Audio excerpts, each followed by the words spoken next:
In Grandma's Attic by Arleta Richardson, illustrated by Dora. Chapter 22. What Grandma Lost. "I'm going to wash some of your sweaters," Grandma said. "If you'll get your mittens, I'll wash them too." "I can't find them, Grandma," I told her. "Have you looked for them?" Grandma asked. "You wore them to school today, didn't you?" "No, I haven't had them for a couple of days," I replied. "I don't know where I left them." "Now that was a careless thing to do," Grandma scolded. "It seems as though you could put your mittens in your pocket where they'd be safe." Then she laughed. "I guess I shouldn't scold you about your mittens," she said. "I lost something a lot bigger than that when I was your age." Of course, I was anxious to hear about it, so when Grandma had finished the sweaters, she sat down with her sewing and began the story. "It was in the spring, I remember," she said. "It was an unusual day because both Reuben and Roy were sick. Ma was quite concerned about them, and she hadn't paid much attention to me that morning.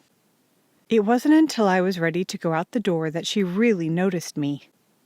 "Where are you going, Mabel?" she asked. "Why, I'm going to school," I replied. "It's time to leave." "Oh, no, Mabel," Ma said. "You can't go by yourself. You'd never walk all that way without one of the boys. You'll just have to stay home today, too." "Oh, Ma!" I cried. "I don't want to stay home. I feel just fine. I can take Nellie in the buggy. Then I won't be alone."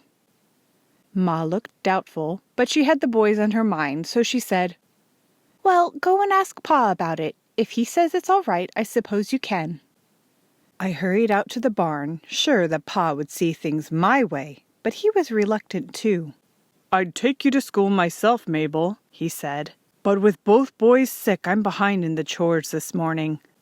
I'm not sure you can handle Nellie." "Oh, Pa," I said, "you know I can. I've even driven her to town when you were along. She knows the way to school, even if I didn't show her." Pa regarded me thoughtfully for a moment. "I guess you can't start any younger," he said. "Just be careful and don't try any fancy tricks." "Oh, I won't, Pa," I assured him. "I'll be extra careful."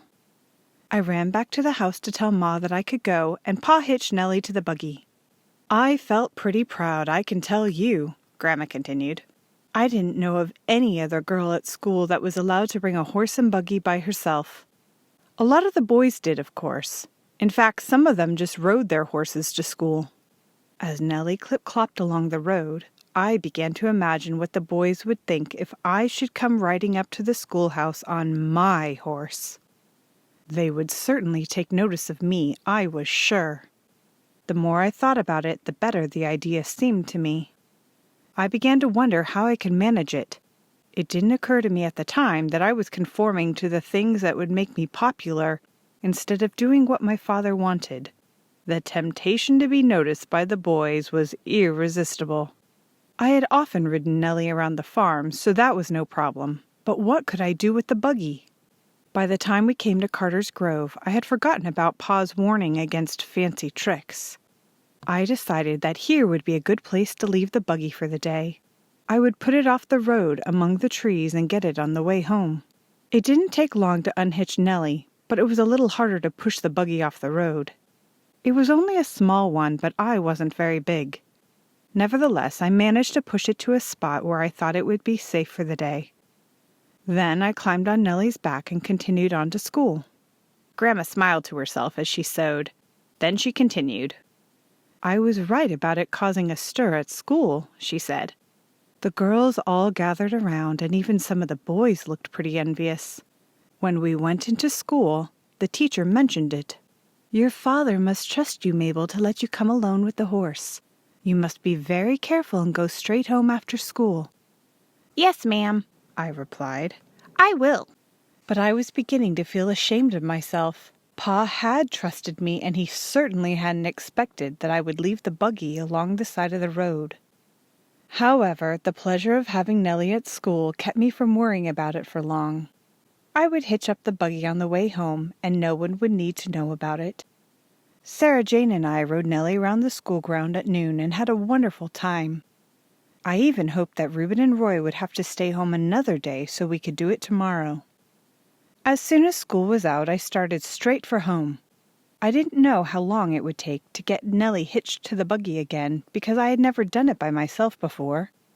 Pa had expected that one of the boys at school would help me. I hurried as fast as I could to get Nellie to move, and soon we were back at Carter's Grove. When we reached the spot where I had left the buggy, we stopped, but I didn't get down from Nellie's back. I just sat there and looked at the trees. The buggy was gone! I glanced around to see if someone was playing a joke on me, but no one was in sight. Nellie stood patiently waiting until I was ready to go on. There was no use standing in Carter's Grove any longer. Someone had obviously come along during the day and taken the buggy. Maybe they had even taken it home. And I was sure to have something waiting for me when I got there. I was a pretty unhappy little girl, Grandma said.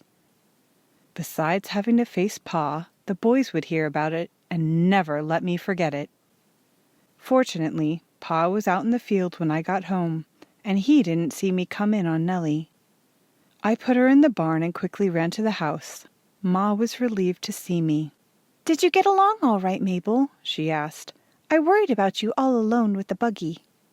I nodded and went into my room to change my clothes.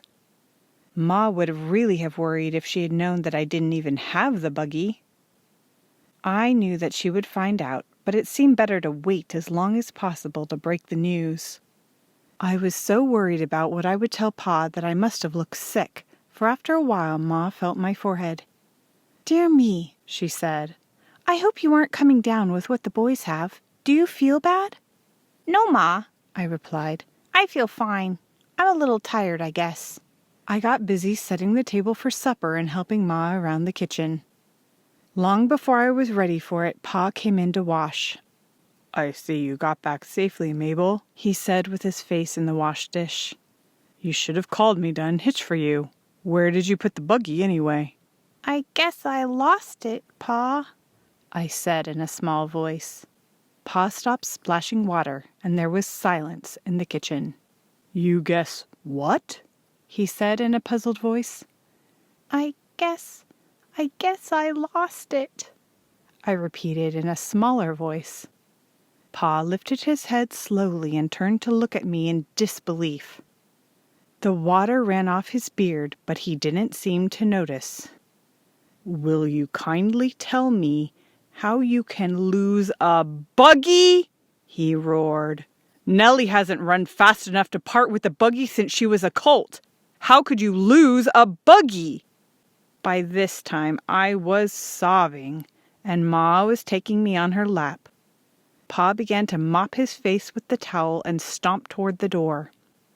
"I declare," he said, "if I thought you could lose a buggy right out from under you, I never would have let you go this morning." "Marianne," he said to Ma, "how could that child possibly lose the buggy between here and the schoolhouse? I just can't believe it. Maybe you know something about girls that I don't," he ended in disgust. "Let's just calm down and find out what happened," Ma said. "Now tell us, Mabel, where did you put the buggy when you got to school?" Bit by bit, I managed to sob out the story of what I had done. Pa ate his supper in silence, every so often stopping to look at me as though he couldn't believe that any daughter of his could be so foolish. As soon as prayers were over, Pa clapped his hat on his head and started out to find the buggy. I waited fearfully for the sound of Nellie's hoofs on the road. So far, Pa had not mentioned what my punishment was to be, but I was sure that it would not be a light one. Finally, after what seemed like hours to me, Pa returned with the buggy. He found it, he said, in Carter's Grove. Some of the older boys had seen it there and, thinking I needed taking down a peg, pushed it into the woods a little farther. They were sure I could find it, but since I hadn't gotten off Nellie or looked beyond the spot where I had left it, I had not seen it. Pa sat down and looked at me soberly. "Mabel," he said, "since you can't seem to get over the habit of being so thoughtless, we can't let you go to school alone again. If the boys have to stay home, you'll have to stay too." Maybe when you've grown up a little more we can trust you, but for now you'll have to be watched like a little girl." Then he kissed me and sent me to bed. I felt much worse than if he had paddled me good, but it certainly made me think about my foolish tricks. Grandma looked at me with a smile. "Now see if you can't find those mittens at school tomorrow," she said, "and try to be more careful from now on." End of chapter 22.